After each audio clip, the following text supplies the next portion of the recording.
Good morning বন্ধুরা। আজ আমি তোমাদের সঙ্গে সকাল সকাল একটা ব্লগ ভিডিও শুরু করলাম। আজ আমরা সকাল সকাল বেরিয়ে পড়েছি লোকনাথ বাবার মন্দিরে পূজা দিতে। তোমরা দেখো, আমরা খুব মজা করতে করতে প্রায় চলে এসেছি মন্দিরের কাছাকাছি।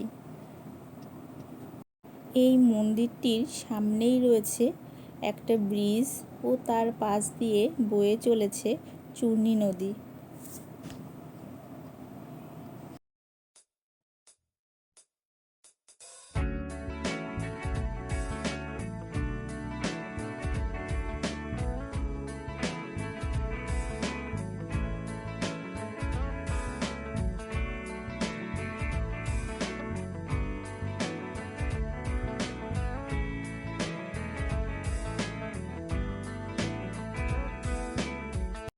চলো এবার মন্দিরের দিকে যাওয়া যাক।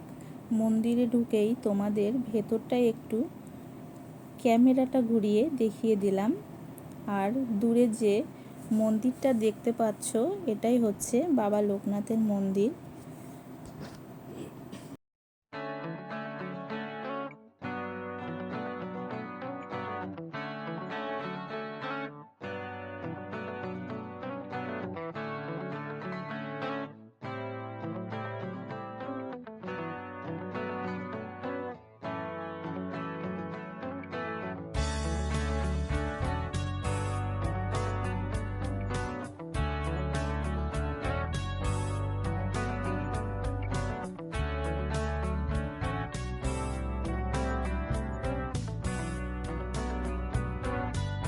মন্দিরে উঠেই আমরা একটা জায়গায় বসে পড়েছি, একটু সবাই মিলে গল্প করছি। তার মধ্যে আমাদের কোয়েল একটু হাত দিয়ে হাই করে দিল।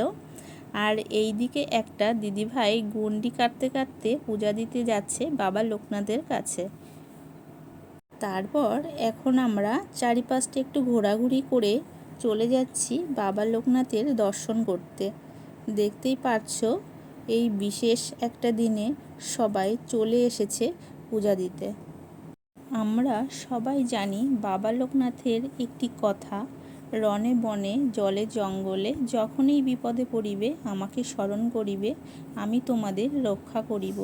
বাবা লোকনাথের বিখ্যাত এই বাণী অনেক মানুষকেই বিপদের সময় শক্তির সঞ্চয় ও বিপদের মুখ থেকে রক্ষা পেতে আমরা এই বাণী বলে থাকি। আমার মতো তোমরা যারা বাবা লোকনাথের ভক্ত, তারা কিন্তু কমেন্টে লিখো জয় বাবা লোকনাথ।